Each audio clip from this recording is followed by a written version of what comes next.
Hey dudes, welcome to Splat from the Past, the only 80s themed horror and sci-fi show where things can get totally radical. Now today, I will be interviewing my first guest of the Sleepaway Camp series. The very first one, as a matter of fact, Meg herself, Katherine Kamhi. And I can't wait. It is going to be fucking awesome. I've been wanting to interview somebody from the series for a long time. Felissa Rose is so busy. She's a good friend, but she's busy, and I haven't been able to get her. So I got Katherine Kamhi today. We're going to talk about Sleepaway Camp. We're going to talk about some of her other roles that she was in, like Silent Madness and Portrait of a Teenage Shoplifter and stuff like that. She's been in a lot of stuff. And I'm pretty excited and everything. And she comes from a show business family. I know that about her. And she's from New York and all that. I want to find out about her background as an actress and stuff. We'll see how much we can get out and take it from there. And it's going to be pretty cool for our October Halloween edition of Splat from the Past. So yeah, here is my interview with Katherine Kamhi.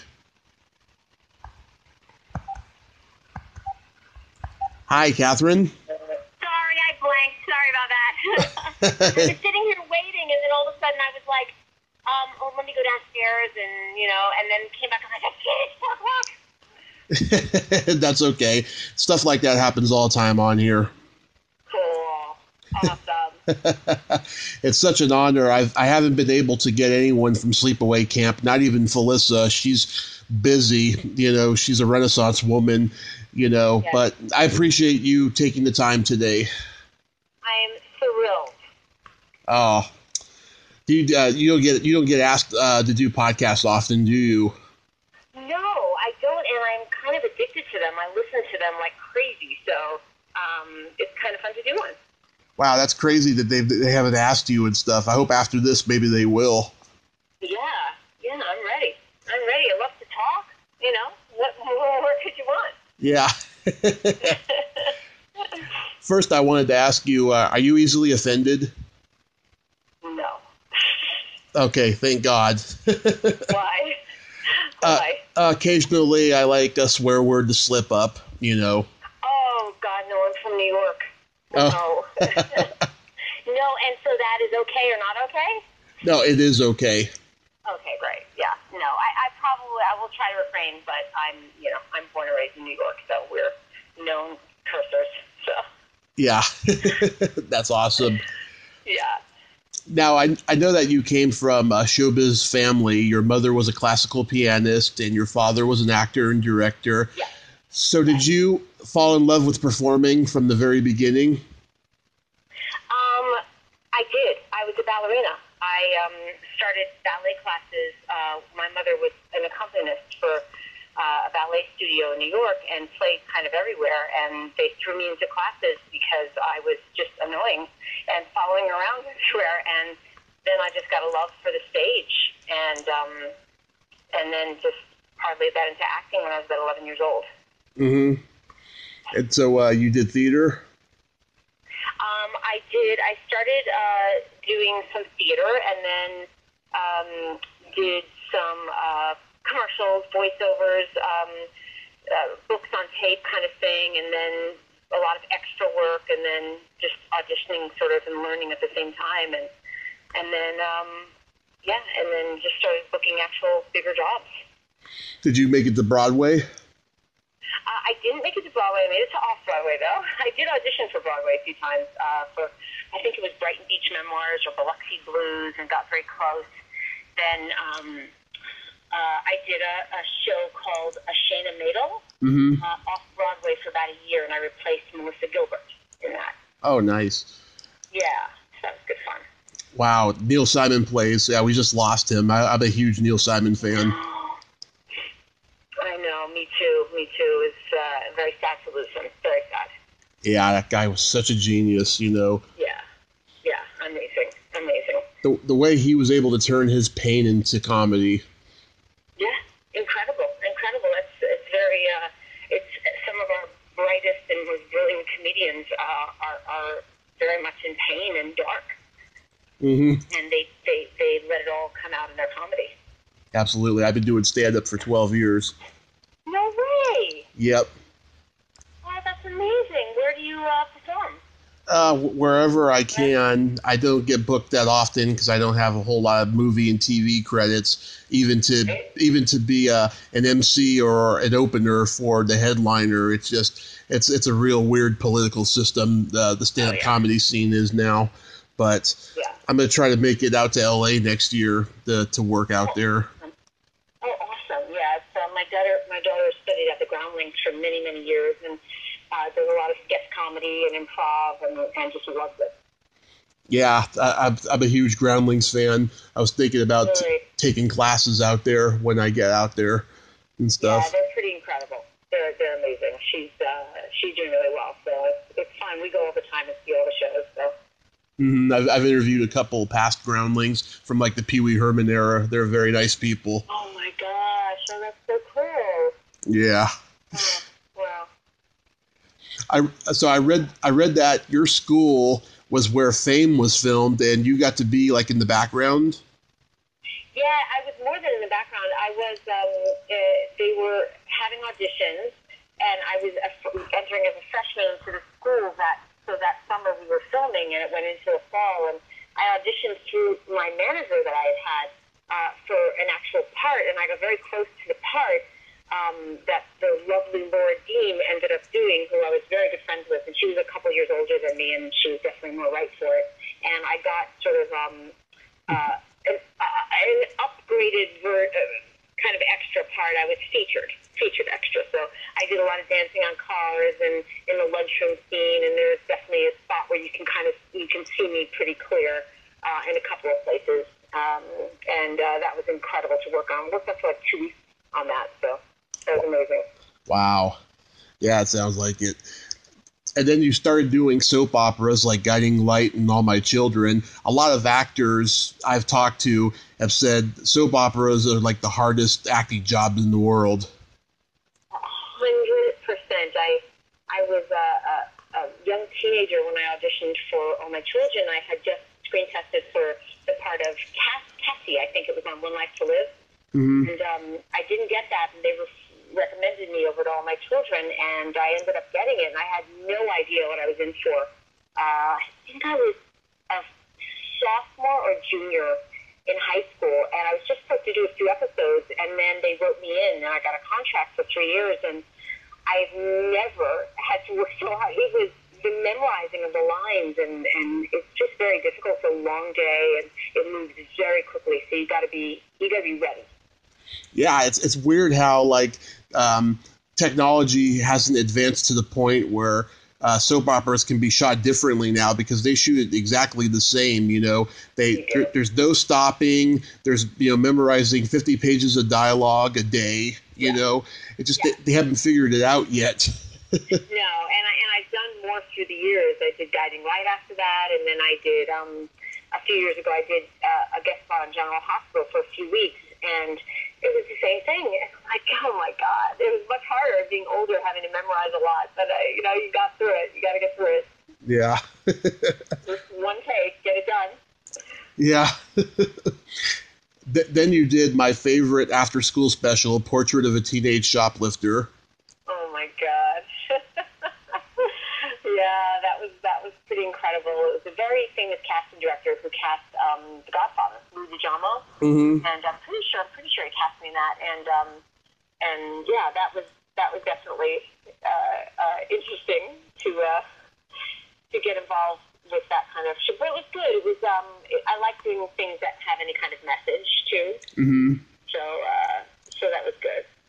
I was lucky enough to interview Maureen Teefy a few months ago. No way. Yep. That's amazing. Yeah, she was super cool. I can't remember if we did that before or after Fame. I feel like it might have been around the same time. I'm not sure. But, yeah. And Laura Dean, who I knew from, she ended up in Fame with Maureen, so. Yeah, she's a delightful lady and has great stories. And she doesn't even do podcasts, and like I was probably her first and only she'll do, because I told her how much I love Supergirl, and she was so touched by that she said yes to me. Oh, that's great. Well, wait, so she was in a Supergirl movie? Yeah, she plays Lois Lane's cousin, who's Clark Kent's cousin's friend in the movie. Okay, well, the wonderful Helen Slater, who played the original Supergirl, we're friends, and we all went to high school together. Really? Oh, God, I love Helen Slater. I was actually talking about her on an episode the other day. Helen's great. She's married to the same man, I think, for like 30 years or 28 years, and he's a huge comedy teacher. He's taught at Grant, he taught everywhere. He's pretty big stuff and very talented, and she's, of course, very talented. We had a bit of a reunion last year, high school reunion at our house, so we had a good time. Nice. Yeah, I found out she was at San Diego Comic-Con a few months ago, and I was really sad I couldn't go. Yeah. Yeah, someday I'll meet her at a convention eventually. For sure. I love how, though, in Portrait of a Teenage Shoplifter, I love how Karen gets into trouble, and even though she's genuine and she feels bad for what she did, she has to pay the piper and own up to it, and I just love like that message of what it taught. Absolutely. I'm New York. You definitely kind of got into that a little bit growing up in New York, and I think any city, things are so busy, and your friends tempt you to do things, and you do them and make stupid mistakes, and so it's nice to do a piece of work that kind of, other teens can relate to and say, wait a minute, my friend's doing these things, and make a choice, hopefully you make the right choice. Mm-hmm. Absolutely. Yeah. Now comes Sleepaway Camp. How did you get so lucky with this movie? Well, I was on All My Children at the time, and I remember my agent just gave me this audition for this horror film, and I said, well, where's the script? And she said, well, no, there is none.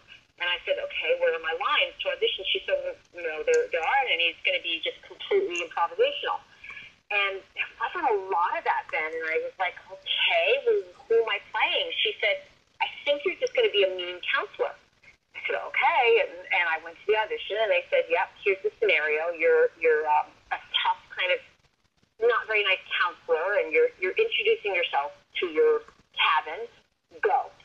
Mm-hmm. And I kind of really never had time to think about it, and then I don't even know what I said, but it clearly worked. I ended up getting the part, so it was kind of interesting. I didn't really get a script till after I had been cast, and because I was filming All My Children at the same time, I had to ask ABC for permission to do the movie, which they gave me, and so I would shuttle back and forth. It was shot upstate, and I would shuttle back and forth when they had to shoot me on All My Children.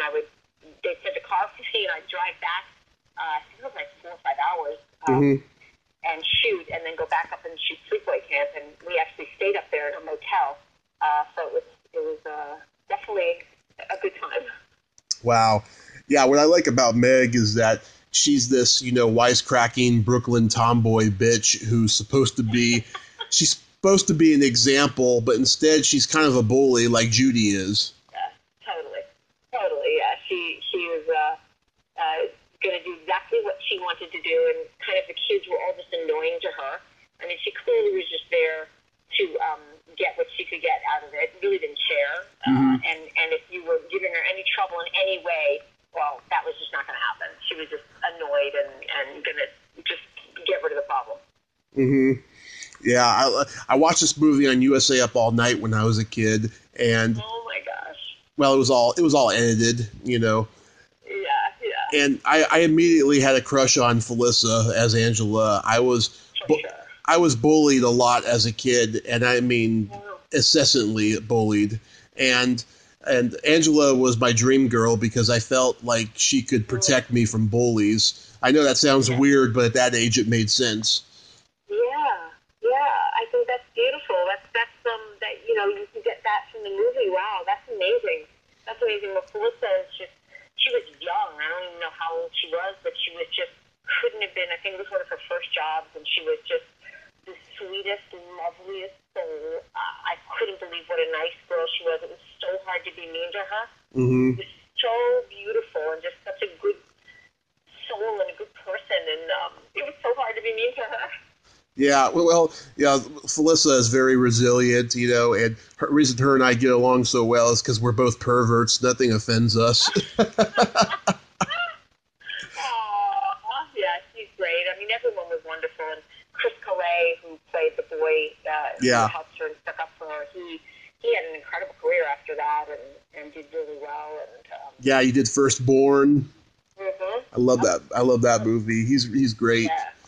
Yeah, he's really good, and it was really. I mean, I don't think any of us knew what would happen to the film after we made it. We just thought we'd, have this little film and that would be it. And months later, I'm seeing it on the side of buses and just promoting it, and it kind of just took off. As a matter of fact, last year they had a screening in LA, and it sold out in an hour. Wow! I couldn't even get in. So it's quite amazing, and people still love it so much. And I'm going to do a horror convention in Florida the end of the month for it. I've never done one. I know Felissa's done them, so we'll see how it goes. This will be my first. Oh, she's done quite a bit of them. Yeah, I just always turned them down because I didn't understand what they were about. And I'm a mom of 2 kids who are grown up now, but my husband traveled a lot. He's a journalist, and it just was just too hard to go away on the weekends. But I'm so excited to finally get one in.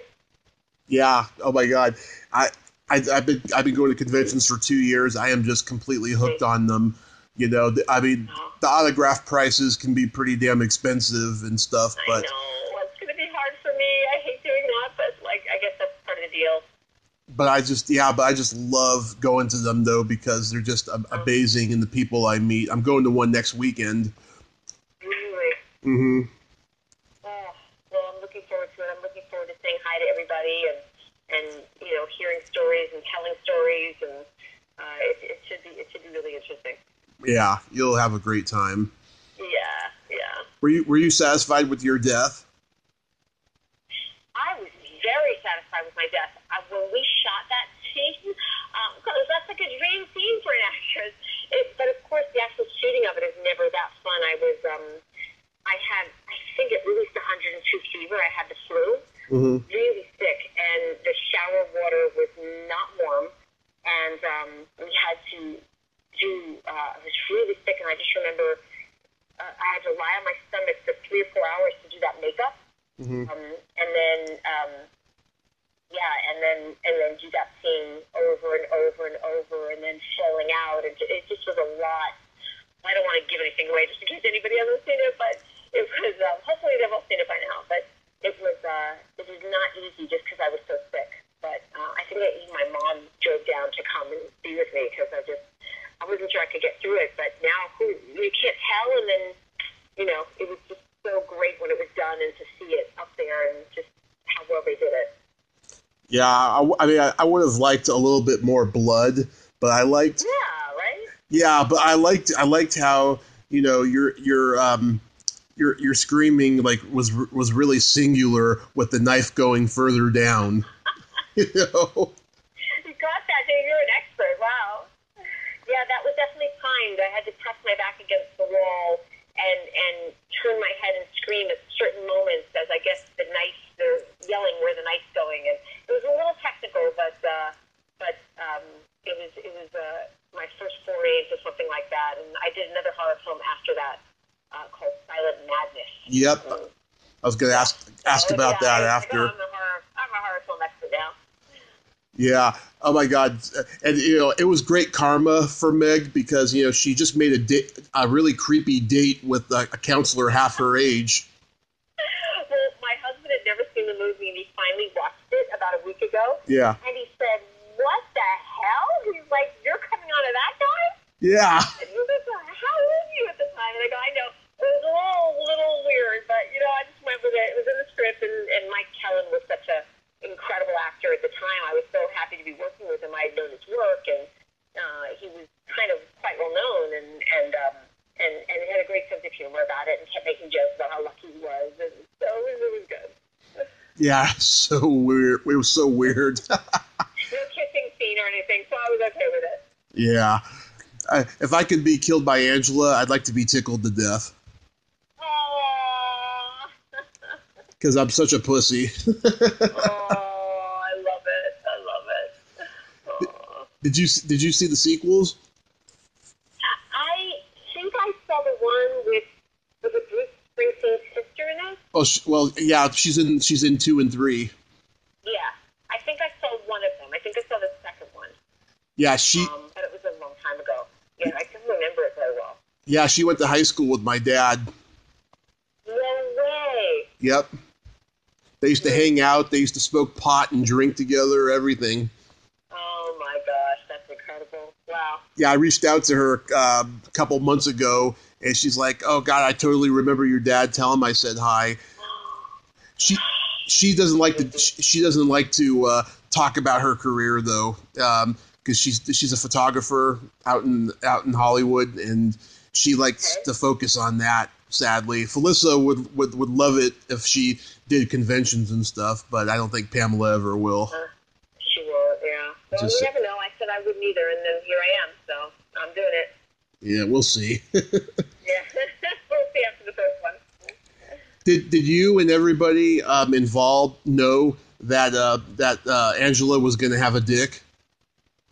Oh, well, I think by that point we had read the script, so I think we knew by then. But I don't remember feeling that was going to be that big a deal. But boy, was it! It's still to this day. People will still ask me, and I let my kids finally watch it. They're 22 and 17, so they're older, and they kind of had to go, wait a minute, what, did she have a penis at the end? What? And I explained, well, if you missed the beginning, which is really crucial, you got to pay attention, you know? Yeah. Then the ending won't make sense if you didn't pay attention in the beginning. So I had to explain it to my husband more than I had to my kids. But, yeah, so I don't think we realized what a big deal that was. It's really such a great ending. Yeah, it's the best ending ever. It really is. I've even joked about it in my stand-up. Oh, really? Oh, my gosh.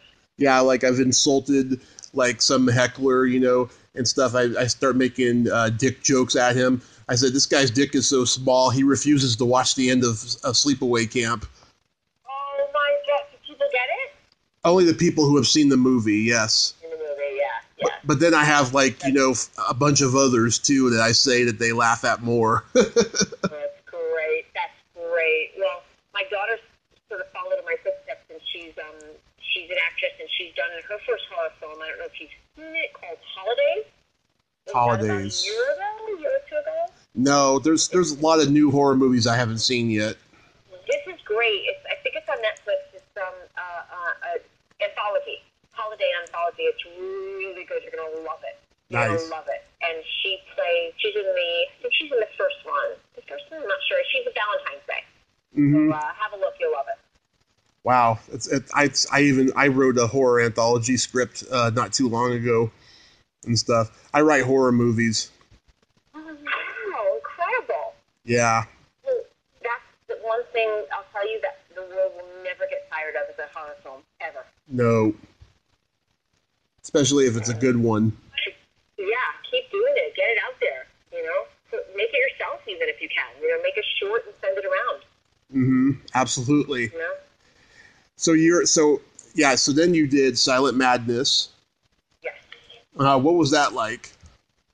That was interesting because it was 3D. But then when they released it, I don't think they released it in 3D. So it was a little strange. They may have released it for a little while in 3D, but then they re-released it not in 3D, which a lot of things didn't make sense. Right. But I played kind of a good girl in that. I can't remember if I died in that or not. So it was a complete opposite of Sleepaway Camp. But it was great to do. It had, I think Julica Linford was in it, who was an actress, who was amazing. Yeah. And, yeah. So at least I wasn't mean to this one. So it was still a good film. Belinda Montgomery. Yes. Oh my gosh, you're good. Yeah, from Doogie Howser, MD. Yeah. Yes. I reached out to her recently. Hopefully, I'll hear from her. Yeah. Yes. Well, you'll get it. You'll get them all. Vivica Linfors. Oh my God, she was amazing. Yes.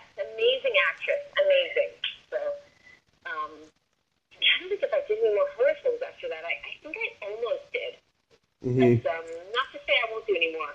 I'm definitely looking around. That's great. You also you also around that time did an episode of Kate and Allie. I did. It was one of the few comedies I did because I'm more of a dramatic actress, Mm-hmm. and that was incredible to work with those women, and I was thrilled to do that one.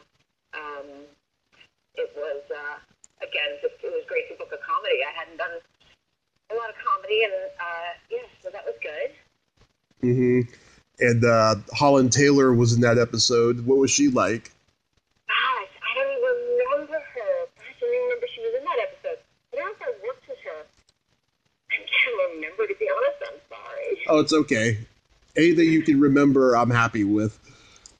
You did an episode of Get a Life. I did with the incredible Chris Elliott. That's like the two comedies I've done in my career. I was the biggest Chris Elliott fan. If anyone watched David Letterman, you know Yep. Chris Elliott, and he was incredible. And I think I'd just come to LA, and I was really going out for dramatic stuff and booking dramatic stuff. And my agent set me up for this, and I said, "Oh, I've got to get this. I love him so much. I have to get this." And then ended up getting it. So I was very excited, and he was incredible. It was really hard to work with him because he kept making me laugh. Yeah. And they had to come tell me, "You can't do this. You're going to get fired if you don't stop laughing at him."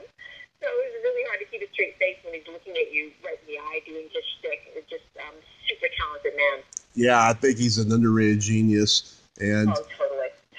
he did that movie Cabin Boy, which is it's hilarious. It killed his career a little bit, but he's but you know, he's a genius, I think. Totally. Working with him live like that, he just gave me so much stuff and helped me and made me look good. Incredible. Mm-hmm. And David Merkin was working on it. Yes. That guy, he's a genius too. Oh, so many talented people. I was so honored to be there. I felt out of place because I really wasn't a comedic actress. So now I feel like I could handle it more because I've learned so much from my daughter, who's a brilliant comedian. But then it was just such an honor to work with him. How about those 7 episodes of the Dragnet reboot you did?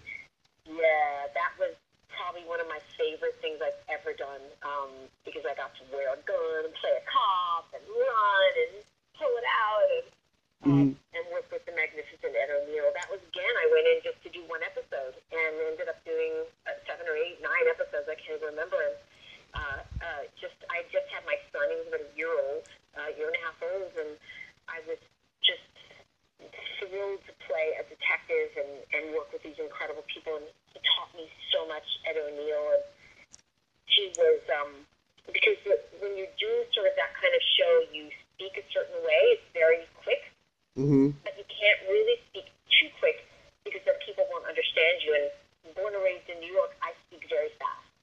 So I had to kind of slow it down. The director would keep telling me slow it down, and finally I pulled me aside and said, "Let me give you a tip. Smooth is fast. If you do it smoothly, it will be fast." And I've just lived by that from then on, and that's my motto when I audition or when I do roles that have that sort of pace, just to do it really smooth so I don't mess up my words. And he taught me a lot. That's great. And Eva Longoria was on there before Desperate Housewives. Yeah, that was her show. They kind of let everybody go from the cast, and it wasn't going to get picked up. It had been canceled, and then I guess they decided to pick it up again with a whole new cast, and she did that. They did one season of it, and she did it right before she got Desperate Housewives. Yeah. Mm-hmm.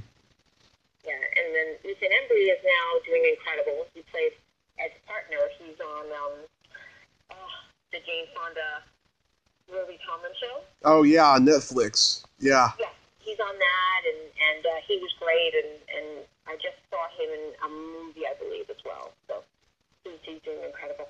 Yeah, funny thing is when he was a kid, him and Ed O'Neill did that movie Dutch. Amazing, right? Yeah.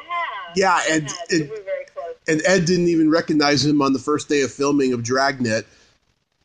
I doubt he did. Yeah, I don't know. I wasn't there, but probably not. Yeah, that's what I heard him say when he was interviewed for the Archive of American Television. He told that story. Wow. Yeah. Wow.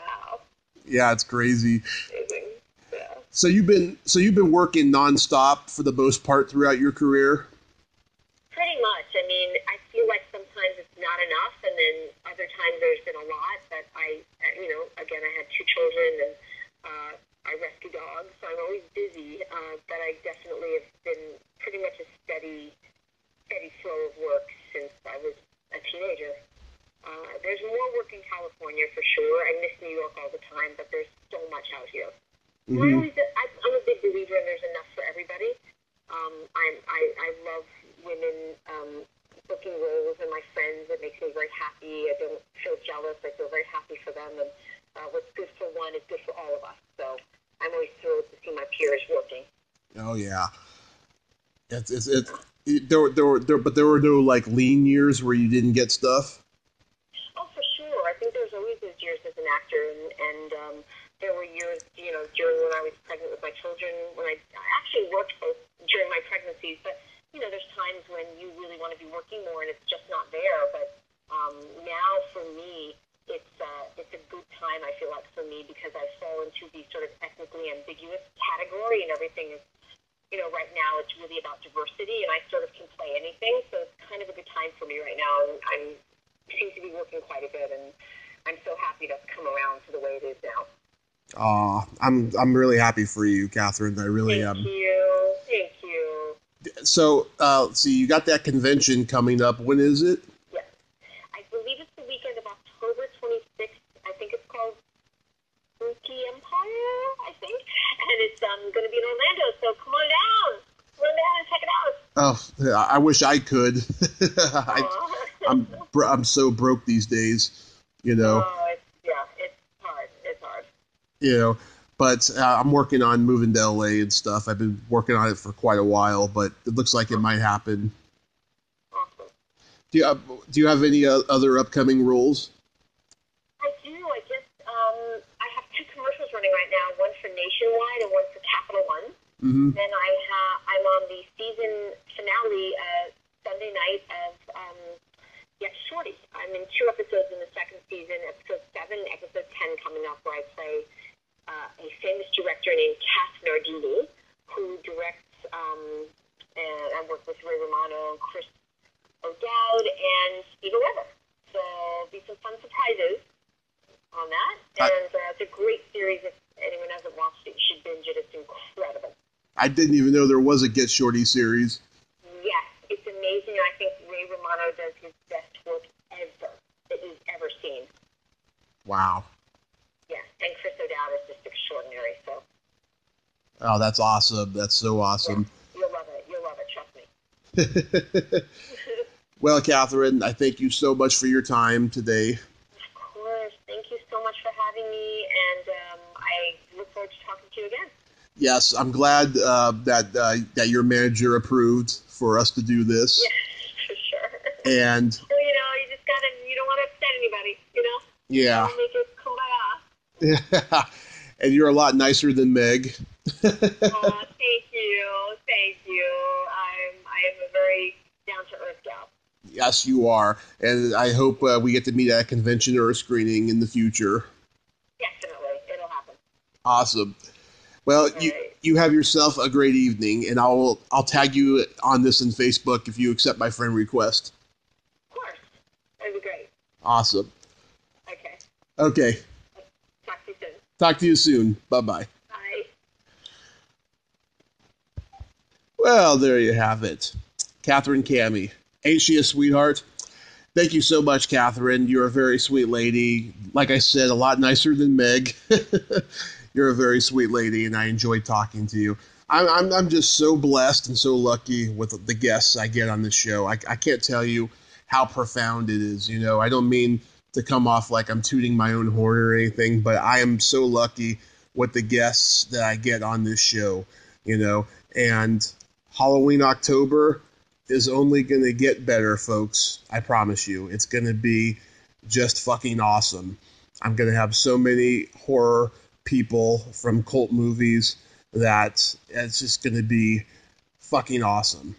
And hopefully I will get more subscribers, which brings me to my last point here. If you like this video, please subscribe to my YouTube channel, add me as a friend on Facebook, join my Tommy Kovac comedian page on Facebook, follow me on Twitter and Instagram, and all that fun stuff. Well, that's all time we have this week on Splat from the Past.